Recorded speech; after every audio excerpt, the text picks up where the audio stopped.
today's subject, which is the Stockholm Syndrome. And I believe in my experience and in Christine's extensive experience in work with people that are seeking solutions in their lives, that are realizing that they have problems, that they have challenges that they want to overcome.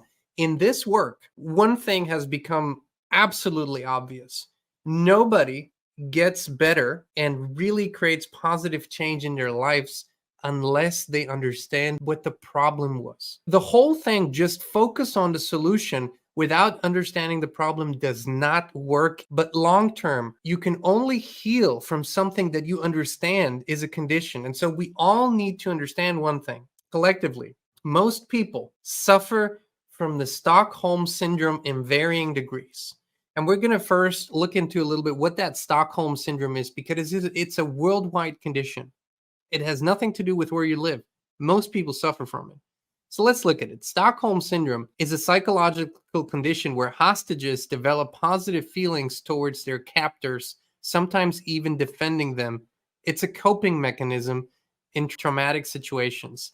And this describes it pretty well. The Stockholm Syndrome, by the way, is not an official psychological or psychiatric diagnosis, but it was named after an incident in Sweden in the 70s where the hostages of a bank robber developed such positive feelings and attachments to the bank robber that they later defended him and paid for his attorney fees and whatnot. But it is really not a new phenomenon. It was only named after this. And while today people think of the Stockholm Syndrome as being connected to maybe kidnappings and the likes, we're actually equating the Stockholm Syndrome to society at large and the way it looks at the system that is in place, that is literally and has been for eons enslaving them. So let's look at the symptoms of the Stockholm Syndrome so we can dive deeper into the subject. Because if we can admit to ourselves certain things, that's the first step. The second step is going into healing that, okay? So I'm going to blow this up a little bit for you. Affection for or attachment to the abuser. Okay, it's a very, very significant symptom of the Stockholm Syndrome. Attempting to help the abuser.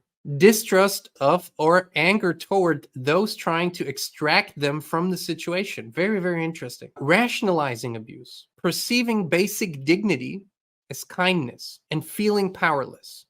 Okay, so these are some of the symptoms of this so-called Stockholm Syndrome. One of the reasons why people fight to keep this particular system going is A, they don't know anything else and they can't imagine anything else. And the other thing is, once you go and ask yourself, what would be a solution? The solution is embodying radical freedom. What is freedom? Becoming free in an instant is not hard. To free your mind in an instant and to declare yourself free in an instant is not really, really hard. It's a decision you make. But living a free life, now that's something completely different. What do I mean by living a free life? To me, a free life is real sovereignty, is real self-ownership, but also 100% having the ability to take care of yourself without assistance or dependence on the system.